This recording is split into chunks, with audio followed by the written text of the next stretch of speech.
जीवन में प्रथमतः ही सुने हैं। मुनिवर, हम दशरथ पुत्र राम हैं। अहोभाग्य हमारे, आज इस आश्रम की भूमि आपके आगमन से पावन हो गई। स्वयं प्रजापालक ही हमारे आतिथ्य में आए हैं।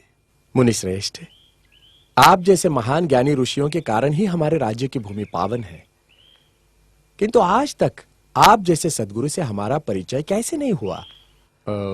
मुनिवर, क्या मैं पूछने की धृष्टता कर सकता हूं कि आप किस गोत्र और कुल से संबंधित हैं? अतिथि, मैं शंबुक, मैं शूद्र कुल से हूं। भ्रष्ट कर दिया शूद्र ने, पानी पिलाकर अपवित्र कर दिया हमें। छी छी, अब शरीर शुद्धि के लिए गौमूत्र छिड़कना होगा। ज्ञान की ऊंचाई पर एक नीच शूद्र? हमारा हृदय इसे स्वीकार नहीं करता। किंतु ये सत्य है राजा राम, मैं शूद्र हूं। ज्ञान की गंगा का स्पर्श मात्र ही जिनके लिए वर्जित है, उनके पास ज्ञान का भंडार असंभव। तभी तो राम राज्य में अराजकता फैली है। राम, क्या आपको ज्ञात है कि धर्मानुसार आपका अपराध जघन्य है? मेरा अपराध? क्या शूद्र का ज्ञान प्राप्त करना अपराध है?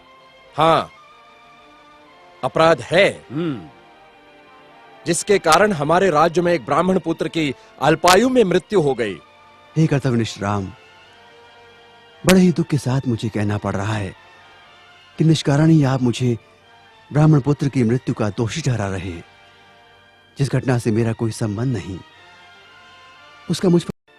राजा राम, मैंने कहता था जिसका जो कार्य है वही कार्य उसे करते रहना चाहिए, नहीं तो ये शूद्र भी एक दिन अपना सर उठाकर हमको ज्ञान पढ़ाएंगे। राजा राम, तुमको असंगत कहेंगे। शंबुक, तुमने धर्म की मर्यादा का उल्लंघन किया है। मैंने किसी धर्म की मर्यादा का उल्लंघन नहीं किया है। मैं एक ही धर्म को मानता हूं, वो धर्म है प्रकृति का धर्म, और उसके अनुसार सभी मानव समान हैं। ना कोई ब्राह्मण है, ना कोई शूद्र है। देखो देखो इसकी जीवा कैसी लप लपा रही है। भविष्य में शास्त्र धर्म की शिक्षा लेकर तुम राजा राम को ही आह्वान दोगे।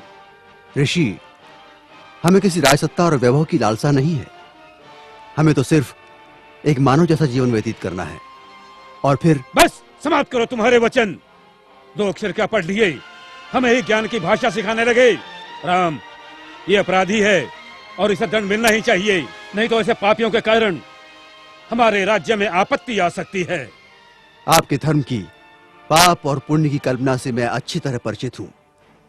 वो सारा पाखंड आपने अपने स्वार्थ के लिए रचा है और सारी प्रजा को मूर्ख बना रहे हैं। अपनी वाणी को रोको शंबुक।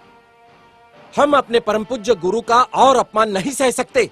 तुमने धर्मोल्लंघन किया है, जिसके कारण हमारे राज्य में एक ब्राह्मण पुत्र की अल्पायु में मृत्यु हो गई। हम अपने राज्य के ब्राह्मणों को और व्यथित नहीं कर सकते शूद्र। किंतु ब्राह्मण पुत्र की मृत्यु का कारण मैं कैसे हो सकता हूं? हे राजन, बड़ी नम्रता से दुस्साहस कर रहा हूं।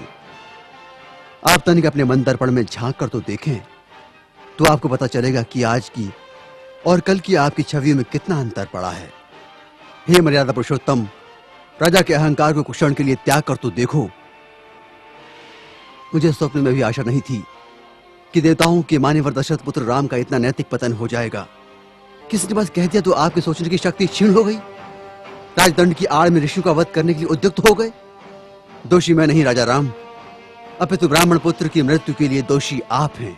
अपनी विष उगलती जिह्वा को रोको शंबुक। मुझे भयभीत करने की चेष्टा न करो राम। जब जब किसी शूद्र ने परंपरागत सामाजिक दास्तां की बेड़ियां तोड़ने की चेष्टा की, तब तब धर्मांधों ने उसकी हत्या कर दी। मुझे मृत्यु का भय नहीं राम। एक शंबुक जाएगा तो दूसरा शंबुक निश्चित ही पैदा होगा। शंबुक, मैं राम, स्वाभिमान और स्वतंत्रता का लघु जीवन भी दास्ता और अपमान से भरे दीर्घायु से कई गुणा सुखकर है। अब यदि एक भी शब्द तुम्हारे मुख से और निकला तो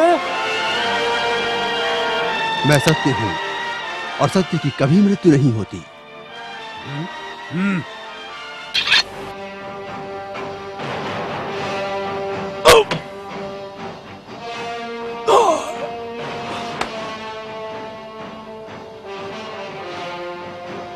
न्याय प्रिय प्रभु रामचंद्र की जय।